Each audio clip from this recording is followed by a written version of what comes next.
Voici le Mastervac mis sur le support. Et comme vous verrez, la tige de commande, regardez, donc elle est presque à avant. Et puis j'ai laissé un petit jeu justement pour que on ne soit pas tout à fait... pour qu'il y ait un petit jeu avant de pouvoir mettre la goupille. Donc vous voyez par exemple les vis de fixation.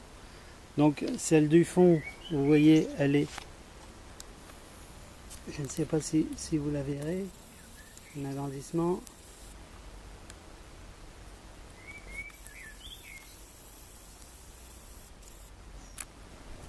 Vous voyez, dans l'axe, si vous avez du mal à mettre un écrou de 13, vous pouvez utiliser aussi un écrou de 10 sur les vis qu'on met sur les collecteurs sur la plupart des moteurs.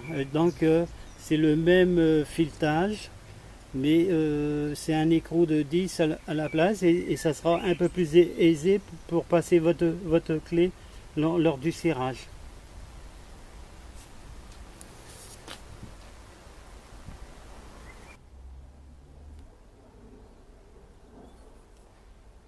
Voici l'ensemble assemblé partiellement sur la colonne. Je n'ai pas mis actuellement toutes les vis parce que pour pouvoir remonter sur le véhicule, il va d'abord falloir remonter la colonne de direction, puis une fois qu'elle est montée, simplement assembler l'ensemble Mastervac et mettre cylindre.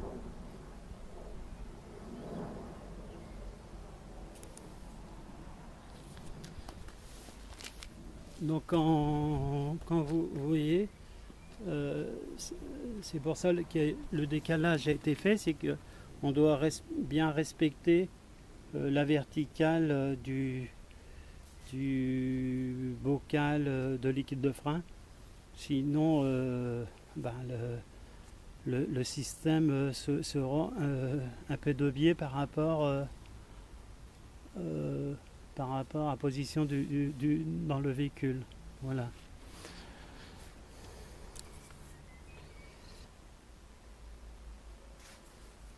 Outre les problèmes de montage du Mastervac sur la colonne de direction, donc il y a aussi l'autre problème, c'est le passage du Mastervac au niveau de la carrosserie, notamment du passage d'aile.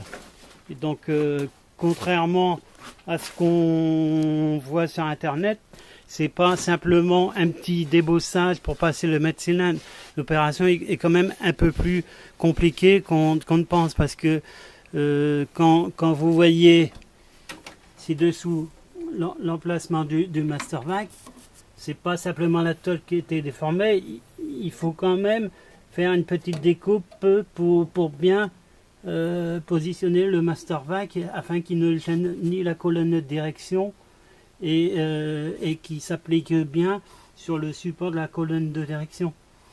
Donc comme vous voyez, il a fallu découper pour renfoncer un peu la tôle et afin de laisser le passage du Mastervac.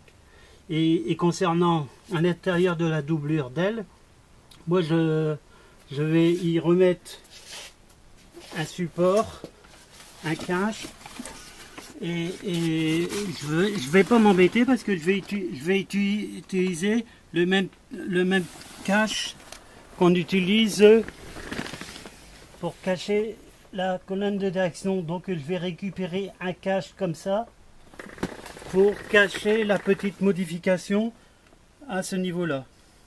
Et c'est pour ça les trous de fixation ont été faits et ça sera fixé par 2 vis ou 2 rivets selon votre convenance.